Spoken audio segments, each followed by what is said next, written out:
Kendati kuntum tumbuh melata, sayang merebah di pohon cemara.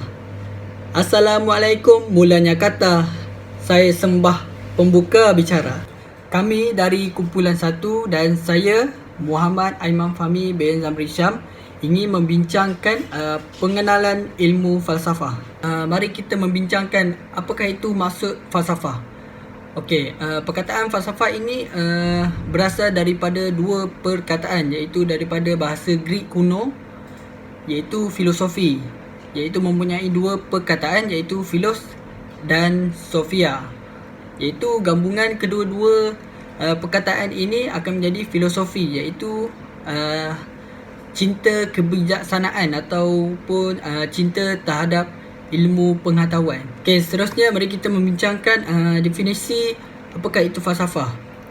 Falsafah boleh didefinisikan sebagai satu usaha untuk mencintai, mencari, mengkaji dan menengani sesuatu perkara dengan menggunakan akal fikiran dan kebijaksanaan untuk mendapatkan sesuatu kebenaran. So dari segi konsep dia, pendekatan yang rasional terhadap sesuatu masalah ataupun persoalan. Seterusnya mari kita membincangkan apakah tujuan falsafah. Okey, tujuan falsafah ialah memahami dan mempelajari setiap perkembangan pemikiran yang berkembang di sepanjang sejarah perkembangan manusia. Okey, pada saya sejarah ini sangat penting dalam bentuk satu pola pemikiran kepada ahli falsafah yang mengemukakan pelbagai idea yang bernas. Okey, sejarah ini juga akan memberitahu kita akan perkara-perkara yang besar yang berlaku pada zaman dahulu, iaitu pada zaman Yunani. Okey, seterusnya mari kita mengenali tokoh falsafah di dunia ini, iaitu daripada barat, timur dan tokoh-tokoh Islam.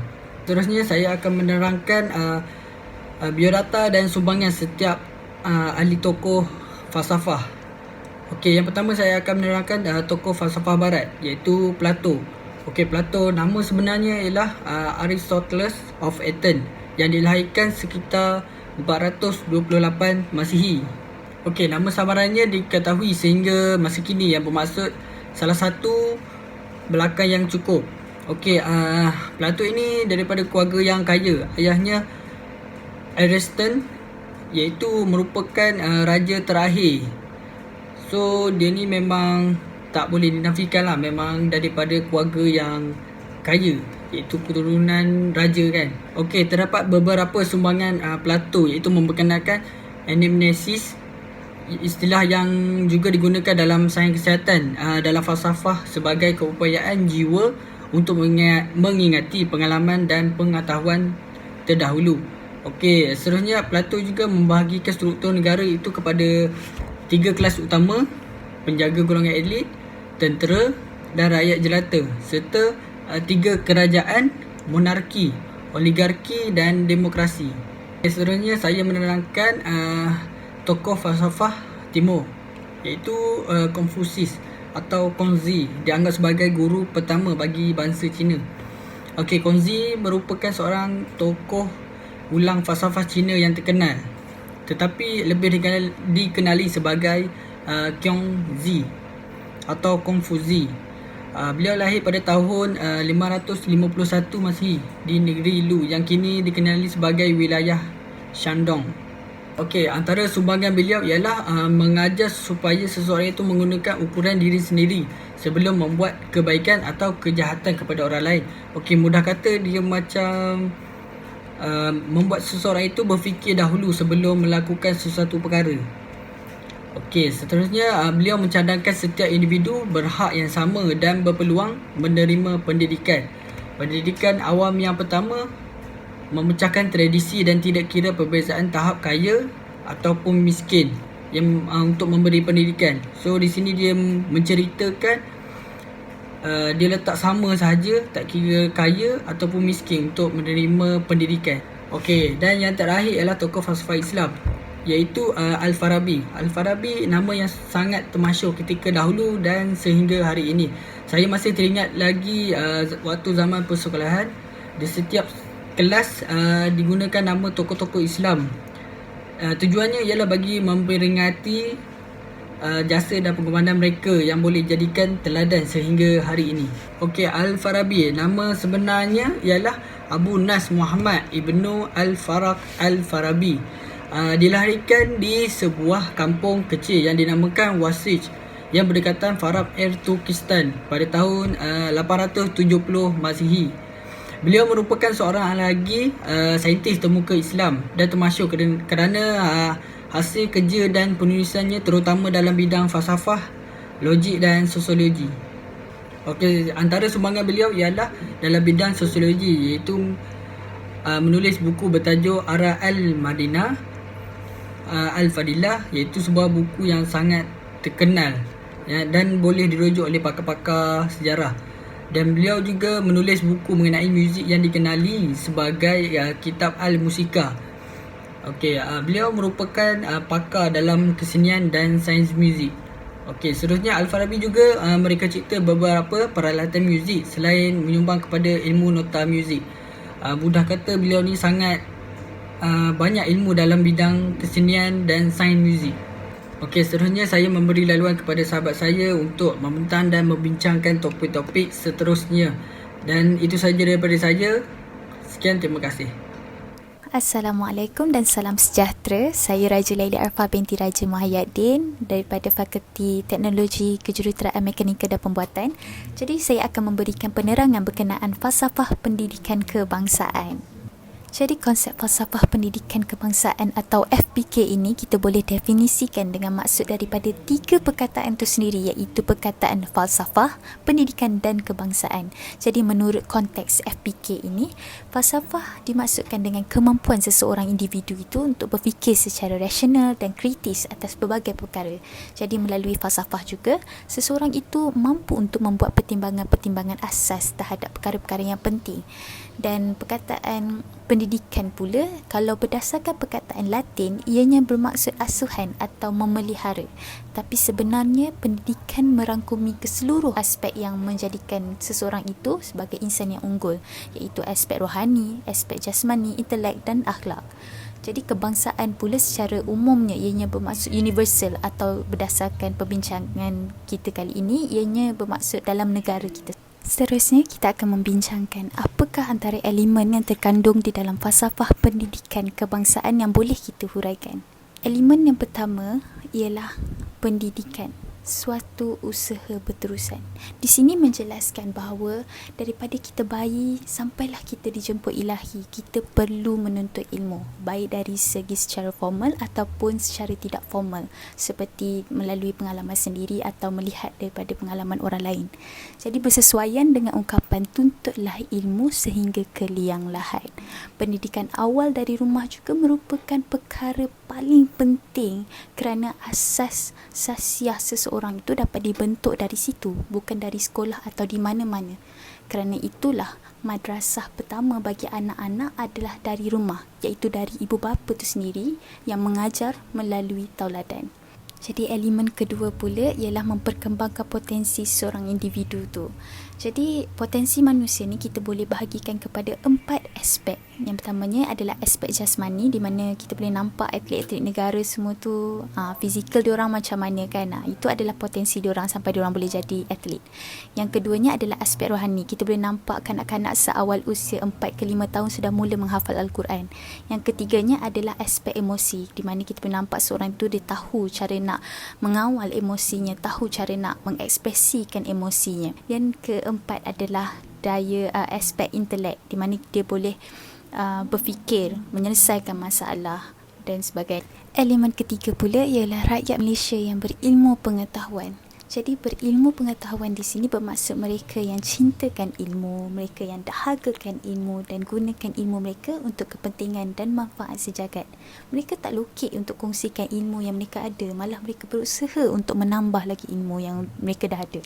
Jadi individu sebegini juga berfikiran global dan minat dan cinta yang mendalam pada ilmu seiring dengan maksud falsafah itu sendiri. Jadi apabila kesemua aspek potensi ini kita berjaya perkembangkan, kita berjaya kilap sehingga mampu diguna secara maksimum, maka akan lahirlah seorang individu yang menyeluruh dan seimbang. Bagi cabaran merealisasikan pula falsafah pendidikan kebangsaan ni, antaranya adalah cabaran globalisasi di mana berlakunya kebanjiran maklumat di internet, easy access kepada sisi baik dan sisi buruk media sosial dan lambakan bahan hiburan yang akan menjadikan masyarakat yang didominasi dengan gejala negatif.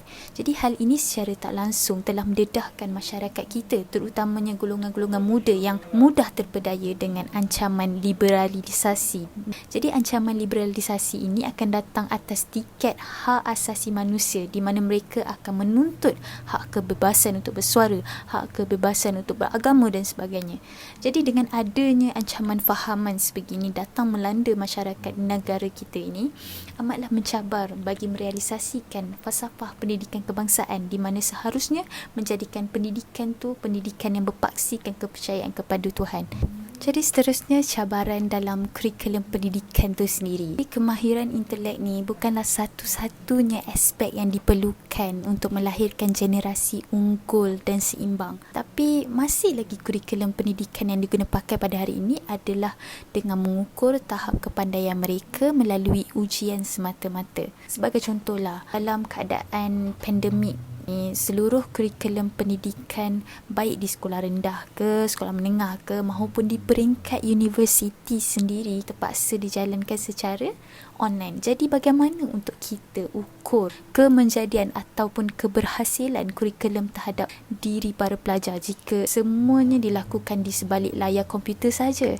Jadi bagi pelajar-pelajar kemahiran, bagaimana untuk para guru menyampaikan atau menunjukkan cara-cara melakukan aktiviti-aktiviti kemahiran yang terkandung dalam kurikulum pendidikan tu? Saya akui bukan mudah kalau nak dibandingkan kita belajar melalui video dan bila kita belajar kita buat sendiri menggunakan kudrat, menggunakan kedua belah tangan ni sendiri. Jadi matlamat falsafah pendidikan kebangsaan untuk membangunkan insan unggul sudah terbantun dengan ketidaksediaan daripada pihak yang sepatutnya menguruskan hal ehwal kurikulum pendidikan agar seiring dengan norma baharu kita sekarang. Dan yang terakhir, cabaran keprofesionalan guru tu sendiri. Cabaran sebenar seorang guru ini adalah untuk memanusiakan manusia di tengah-tengah era kegawatan politik dan ekonomi serta kemusnahan akhlak, adab dan tabi'i manusia. Memang benar Imam Al-Ghazali ada mengatakan bahawa tugas seorang guru itu adalah menyayangi pelajarnya serta bersikap lemah lembut kepada pelajarnya seperti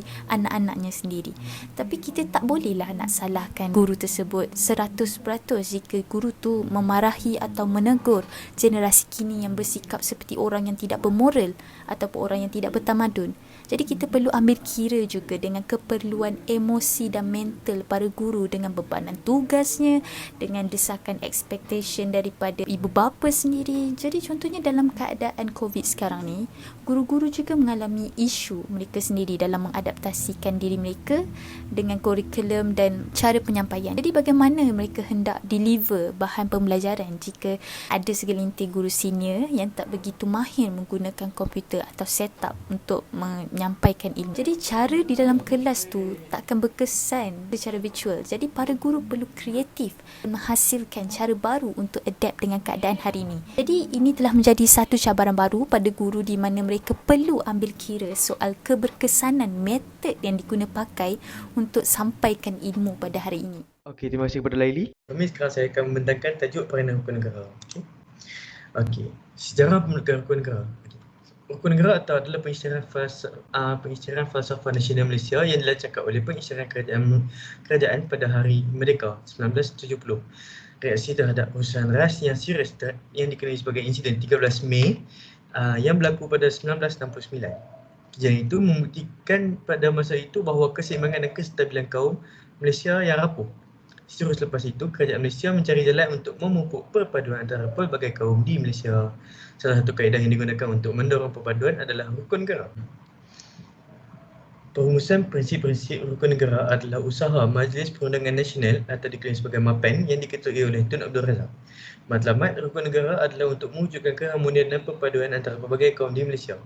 Selepas itu, dasar ekonomi baru dilancarkan pada tahun 1971. Tujuannya adalah untuk mewujudkan perpaduan antara pelbagai kaum di Malaysia melalui persamaan ekonomi, melalui pengurangan jurang ekonomi di kalangan orang Melayu dan Bumiputera dengan masyarakat Cina dan India di Malaysia.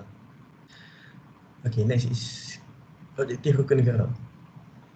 Objektif rukun negara adalah untuk mencapai perpaduan yang lebih erat dalam kalangan seluruh rakyat Malaysia. Objektif keduanya ialah untuk memelihara satu cara hidup demokratik. Okey, objektif yang ketiga ialah mencipta satu masyarakat yang adil di mana kemakmuran negara dapat dinikmati bersama secara adil dan saksama. Okey, seterusnya adalah untuk membentuk satu sikap yang liberal terhadap tradisi kebudayaan yang kaya dan berbagai-bagai corak.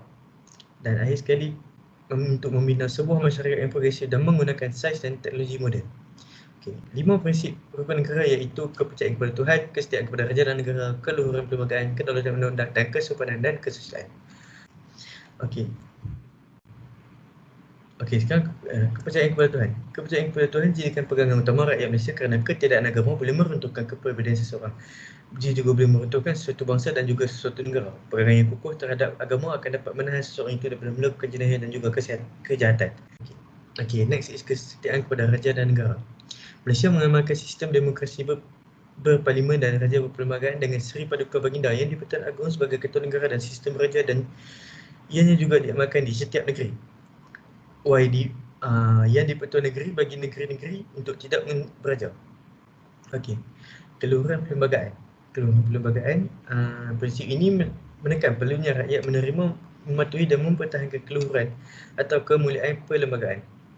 Perlembagaan negara adalah sumber perundangannya tertinggi. Fungsinya untuk memberi perlindungan kepada rakyat. Setiap rakyat negara ini akan hak dan keistimewaan mereka. Okey, kedaulatan undang-undang. Keadilan diasaskan atas kedaulatan undang-undang di mana setiap rakyat dan sama tarafnya di sisi undang-undang negara.